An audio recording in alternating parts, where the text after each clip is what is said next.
Hello and welcome. आप देख रहे हैं जागरण जोश और मैं हूं आपके साथ अपूर्व ठाकुर।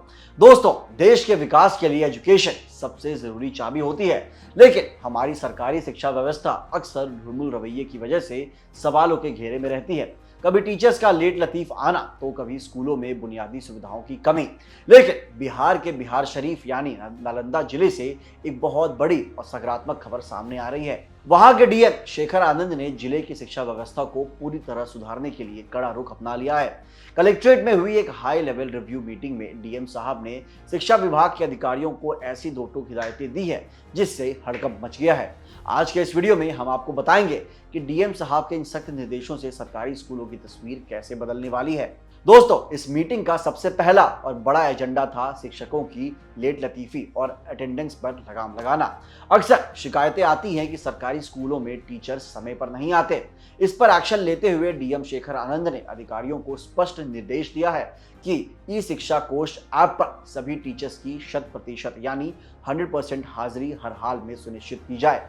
अब कोई भी टीचर बहानेबाजी नहीं कर पाएगा। अगर किसी स्कूल में लापरवाही पाई गई तो सीधा वहां के अधिकारियों और संबंधित टीचर्स पर कड़ी कार्रवाई होगी। प्रशासन का मानना है कि जब टीचर्स समय पर स्कूल आएंगे तभी पठन पाठन का माहौल बेहतर हो पाएगा। इस समीक्षा बैठक के दौरान डीएम साहब का एक बहुत ही संवेदनशील और मानवीय चेहरा भी देखने को मिला। उन्होंने जिले के ईंट भट्टों पर काम करने वाले मजदूरों के बच्चों को लेकर गहरी चिंता जताई। अक्सर देखा जाता है कि इन मजदूरों के बच्चे पढ़ नहीं पाते और बाल श्रम यानी चाइल्ड लेबर का शिकार हो जाते हैं। डीएम ने सख्त लहजे में कहा कि एक भी बच्चा शिक्षा से वंचित नहीं रहना चाहिए। इसके लिए शिक्षा विभाग को एक विशेष वैकल्पिक व्यवस्था यानी स्पेशल ऑल्टरनेटिव अरेंजमेंट करने को कहा गया है।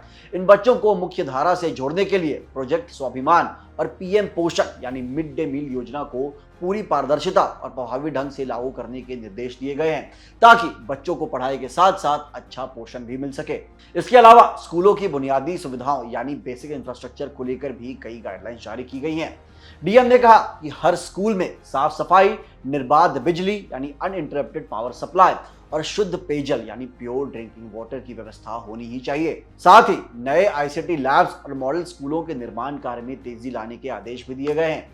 छात्रों के हित में बात करते हुए उन्होंने अधिकारियों से कहा कि बच्चों को मुफ्त किताबें तुरंत उपलब्ध कराई जाएं और पोस्ट मैट्रिक स्कॉलरशिप का लाभ समय पर सीधे स्टूडेंट के खातों में पहुंचना चाहिए और इसमें कोई भी देरी बर्दाश्त नहीं की जाएगी।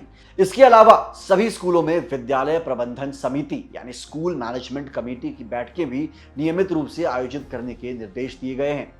तो दोस्तों, बिहार शरीफ के डीएम का ये कदम वाकई काबिले तारीफ है। अगर हर जिले के अधिकारी इस तरह एक्टिव हो जाएं तो हमारी सरकारी स्कूलों की हालात सुधरने में बिल्कुल भी देर नहीं लगेगी। खासकर ईंट भट्टा मजदूरों के बच्चों को पढ़ाने की ये पहल समाज के आखिरी पायदान पर खड़े लोगों को एक नया जीवन दे सकती है। इस पूरे मामले पर और डीएम साहब के इन फैसलों पर आपकी क्या राय है, हमें कमेंट सेक्शन में लिखकर जरूर बताइएगा।